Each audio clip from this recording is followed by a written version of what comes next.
सांस को रोक देने वाले एक बेपनाह मोहब्बत की कहानी। चेतावनी है कि दिल के मरीज इस कहानी को ना सुने और दर्द सहने की आदत ना हो तो भी इस कहानी को ना सुने। ये चेतावनी नहीं, हकीकत है। आपका एक लाइक और कमेंट मुझे नेक्स्ट वीडियो बनाने पर मजबूर करता है, तो प्लीज़ लाइक और कमेंट ज़रूर करें। और अगर आप चैनल पर नए हैं तो चैनल को सब्सक्राइब करना ना भूलें और साथ ही में बेल आइकन को प्रेस करके नोटिफिकेशन को ऑल पे सेट करें, ताकि आपको हर वीडियो का नोटिफिकेशन मिलता रहे जैसे ही हम एक नया वीडियो अपलोड करते हैं। लड़के ने ऑटो को रोकते हुए बोला, ए ऑटो रुक। तभी एक लड़की झल्लाते हुए बोली, पता नहीं कहाँ कहाँ से आ जाते हैं, एक तो देर हो रहा है, ऊपर से आराम से जूते की डोरी बांध रहा है। लड़का बोला, ये लड़की क्या बोली, फिर से बोल तो। लड़के ने पिछली सीट पर बैठते हुए कहा, आज तो तेरे बगल में ही बैठूंगा। लड़की ने एक तिरछी निगाह लड़के पर डाली। दोनों कुछ दूरी बनाकर बैठे थे। तभी एक मोटा आदमी आया और दोनों के जिस्म का मिलन हो गया। लड़की अलग होना चाहती थी, लेकिन उनके पास बैठा आदमी कभी कभी लड़की को देखकर मुस्कुरा देता था। उसे लगा था कि दोनों लवर हैं। लड़की को गुस्सा आ रहा था। इन दोनों के बीच घुटन महसूस करते लड़के ने कहा, क्यों बे, लड़की नहीं देखी क्या, घूर रहा है तभी से तू। उसके बाद उस आदमी ने कभी चेहरा घुमाकर लड़की को नहीं देखा। जल्द ही वो ऑटो से उतर गया। इधर लड़की राम राम कह रही थी। लड़के ने झल्लाते हुए कहा, ये क्या कह रही हो। लड़की बोली, मेरा एग्जाम है 10 बजे से, देर हो रही है। लड़के ने समय देखा, 18 मिनट कम थे। फिर बोला, किस कॉलेज में है। फिर लड़की ने अपने कॉलेज का नाम बताया। लड़का हंसने लगा। लड़की बोली, क्यों हंस रहे हो। फिर लड़का बोला, इस ऑटो से तू वहाँ समय से कभी नहीं पहुँचेगी, ये वादा है मेरा। आपके राम भी नहीं पहुँचा पाएंगे। लड़की बोली, जले पर नमक मत छिड़को। फिर लड़का बोला, उतने देर से क्या कर रही थी। फिर लड़की बोली, देखो अगर हेल्प नहीं कर सकते तो प्लीज़ मुझे डिस्टर्ब भी मत करो। लड़का बोला, हेल्प कर सकता हूँ, तेरा बॉयफ्रेंड है, बुला ले उसे तुरंत। लड़की बोली, मेरा कोई बॉयफ्रेंड नहीं है। तो लड़का बोला, तो बैठ कर रो और चिल्लाओ मम्मी मम्मी। फिर लड़की बोली, तुम्हें मजाक सूझ रहा है, मेरा पूरा साल बर्बाद हो जाएगा। ऑटो तेज चलाइए ना। फिर रोक दिए। ऑटो वाला बोला, मैडम पेट्रोल के लिए तो ऑटो को रोकना ही पड़ेगा। फिर लड़का बोला, एक उपाय है, तेरा साल बर्बाद नहीं होगा। लड़की बोली, अच्छा कौन सा। लड़का बोला कि मैं तुम्हें छोड़ दूं कॉलेज, लेकिन। लड़की बोली, लेकिन क्या। लड़का बोला, बिना फायदे का मैं कोई काम नहीं करता। लड़की बोली, फायदा। लड़का बोला, तुझे मेरी एक बात माननी होगी। लड़की ने लड़के के इरादे को भांपा और कहा, नहीं। लड़का बोला, गलत मत सोच, तेरे को मेरे बाइक में पेट्रोल डलवाना होगा। फिर लड़की बोली, लेकिन मेरे पास तो उतने पैसे नहीं हैं। लड़का बोला, तो घर से ले आओ। लड़की बोली, ठीक है, लेकिन बाइक। लड़का बोला, अपना फ़ोन ला। फिर मन में सोचते हुए बोली, बातें तो ऐसे करता है जैसे कोई अमीर ज़्यादा है, लेकिन मोबाइल नहीं है इसके पास। फिर लड़का बोला, बातें तो ऐसे करता है जैसे कोई अमीर ज़्यादा है, लेकिन मोबाइल नहीं है मेरे पास, यही सोच रही है ना तू। लड़की बोली, हाँ सॉरी, नहीं। लड़का बोला, तेरे को कुछ देर के लिए मेरी गर्लफ्रेंड बनना होगा। बुरा मत सोच, अगर मैंने तेरे साथ कुछ गलत किया तो तेरा बाप तेरा कॉल लिस्ट चेक करके मुझे पकड़ सकता है। लड़की बोली, लेकिन क्यों, मैं तुम्हारी गर्लफ्रेंड नहीं बन सकती। फिर लड़का लड़की की बात काटते हुए बोला, एग्जाम देना है ना तेरे को। फिर लड़की बोली, हाँ। फिर लड़का बोला, तो देखती जा। लड़के ने अपने मोबाइल पर कॉल किया और कहा, माँ रवि से मेरा मोबाइल भेज दे। माँ बोली, रवि अभी बिजी है। लड़का बोला, फ़ोन दो उसको। रवि, तेरे को मेरी गर्लफ्रेंड से मिलना है तो मोबाइल और बाइक लेकर आ जा 2 मिनट के अंदर। रवि बोला, ओके, और बोला, मम्मी भैया की गर्लफ्रेंड है। इतना कह के निकल गया। माँ बोली, गर्लफ्रेंड है, सुन तो बेटा। थोड़े देर में रवि वहाँ पहुँच गया। लड़का बोला, ज़्यादा ना देख, ये पैसे ले ऑटो से घर चला जा। फिर दोनों कॉलेज टाइम पर पहुंचे। एग्ज़ाम खत्म होने के बाद लड़की लड़के को बोली, घर चलो, पैसे तुम्हें लौटा देती हूँ। लड़के ने उसे फिर घर छोड़ा। दोनों एक दूसरे के नाम पूछे। लड़की ने जब पैसे देना चाहा तो लड़के ने अच्छे मार्क्स लाने की बात कहकर नहीं लिया।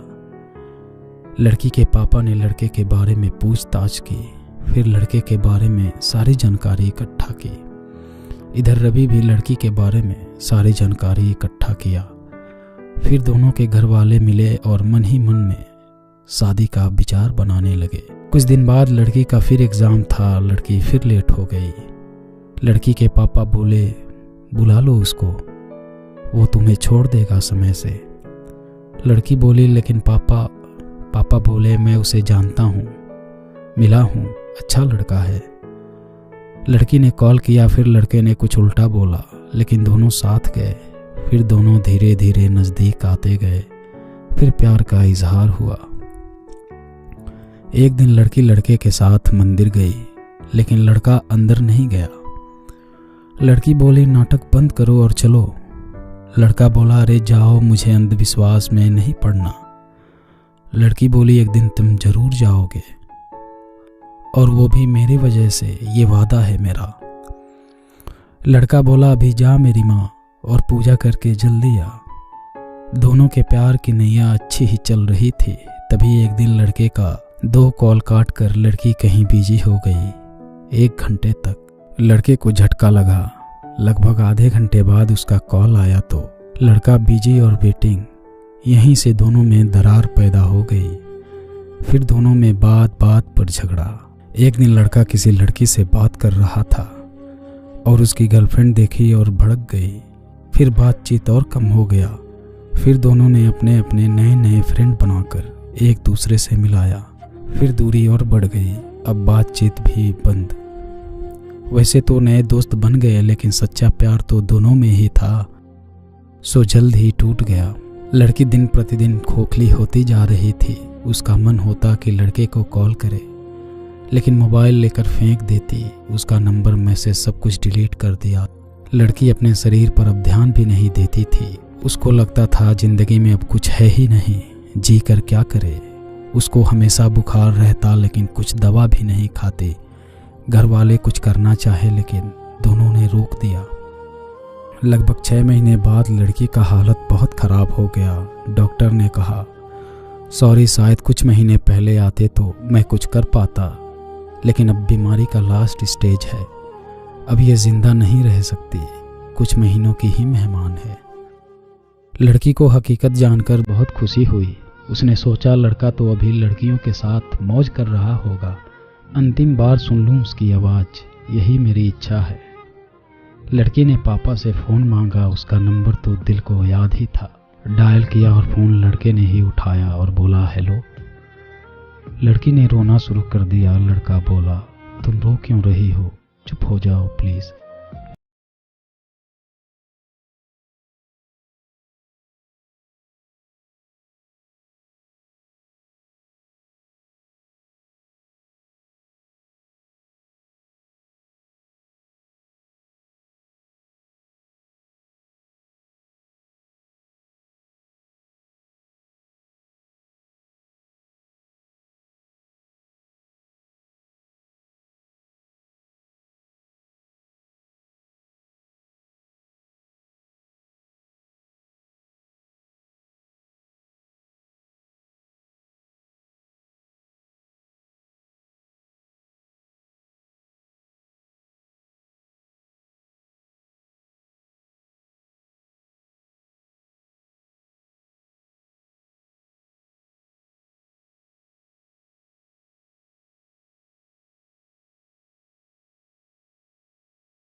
जब ज़्यादा रोक टोक किया तो लड़की को गोद में लेकर निकल गया। घर वालों ने बहुत ढूंढा लेकिन कहीं कुछ पता नहीं चला।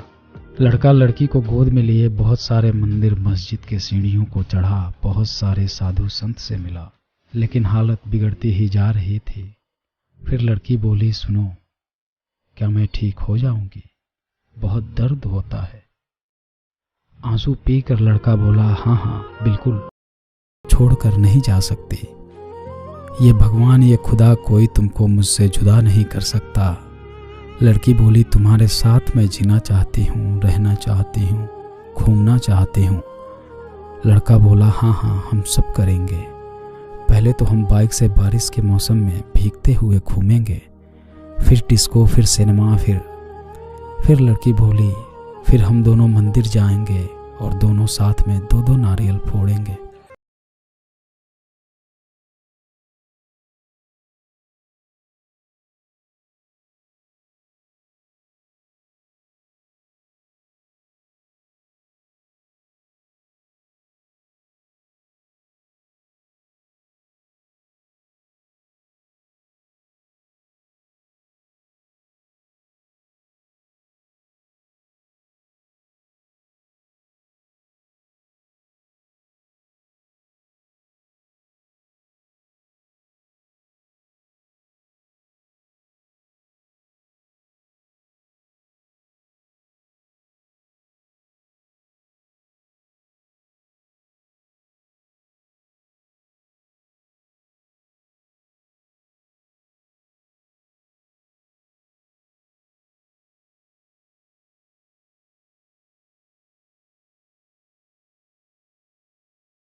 में तेज बहाव आया और दोनों को दूर बहा ले गया, बहुत दूर, जहां से उन दोनों को कोई जुदा नहीं कर सकता था।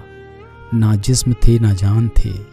अगर आप किसी से भी प्यार करते हैं तो उस पर शक ना करें और ना ही उसकी बातों को इग्नोर करें, क्योंकि जिंदगी का कोई ठिकाना नहीं है।